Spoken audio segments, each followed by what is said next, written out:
officers that they're here with us to share with us the best practices on mobilization of foreign direct investment. And mainly, the ITPOs, what do? They mobilize investment from industrialized to developing countries.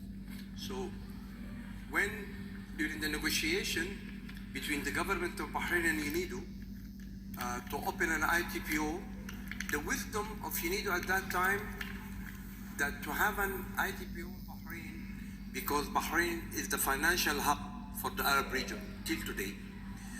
And at that time, if we talk about industry and if we talk about investment, we need access to finance, So the wisdom was that to open this office to ensure that we can develop a partnership with financial institutions, developmental as well as commercial, and we bring it in the UNIDO toolbox or programs, how we can support startups or growth of small and medium enterprises, mainly of course in the industrial sectors, and related support services to the industrial sector. This is why we established the office in 1996.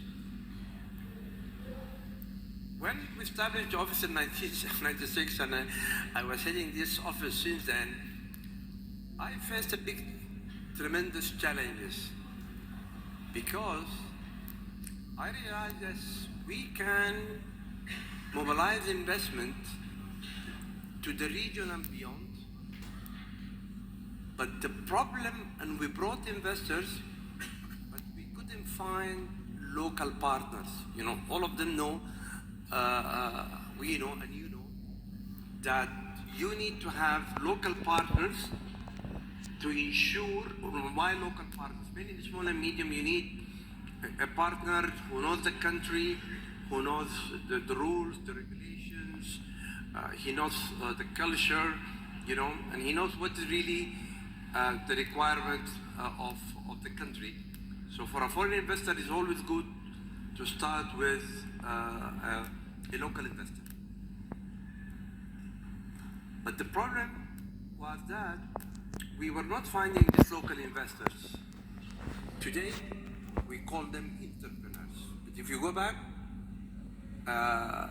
25, 30 years, it was not there. Either in industrial countries or even in developing countries, yes, on the books you will find it. But there was no mechanism, there was no ecosystem, to ensure breeding at the local level, to breed entrepreneurs. So I remember at that time I had long discussions with ITPO, mainly Italy, and ITPO France. At that time we had a lot of it, and then I was stranded. I said, but this is what we have now. This is the way we do it. So I had to restart from scratch. I had to work with several partners to see how we can develop an ecosystem to breed entrepreneurs.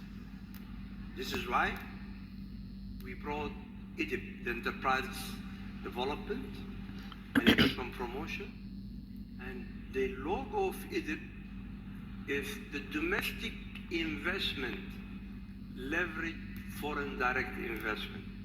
The domestic investment. And the domestic investment is by developing an ecosystem, enhance an ecosystem with public and private sector institutions. And today in the morning, you have seen the ecosystem of Bahrain, how it has been developed, how it has nurtured, and how it grew. This is why the modality of EDIP started, as you have seen the peacock, today was connecting the dots, was going all over the globe. Countries even like China, even like India, and even like Turkey, we have been working with them since long time into different intervals. Now, for example, in China, we actually assisted and developed children International Youth and Innovation Organization. And, you know, a colleague from ITPO Beijing, you know, and ITPO Shanghai, they're also here. They know Shenzhen, and they know the strengths of Shenzhen when it comes to artificial intelligence and digitalization and smart manufacturing and so on. So they're here, and we have Mr. Chen, he's there on the back, Mr. Chen. Now this is evolved in developing what we call the Panta City, between brackets, the entrepreneur small. It's going to be the first time that we have this entrepreneur small, and it's going to be an incubator to evolve entrepreneurs from the Arab region and entrepreneurs from China. Just for the time's sake, of course, I have just to finish, I have 2 words. Now we started even work with Italy through ITPO Rome, and we are having a big delegation from Trieste University, where we have been helping them to finalize their business plan in innovation, and we're going to graduate them in the coming 10 minutes. And also, as you know, Gilligan talked about ITPO Japan, we're going to work on empowering women in the diaspora. Now we started with Ukrainian women. Thank you very much.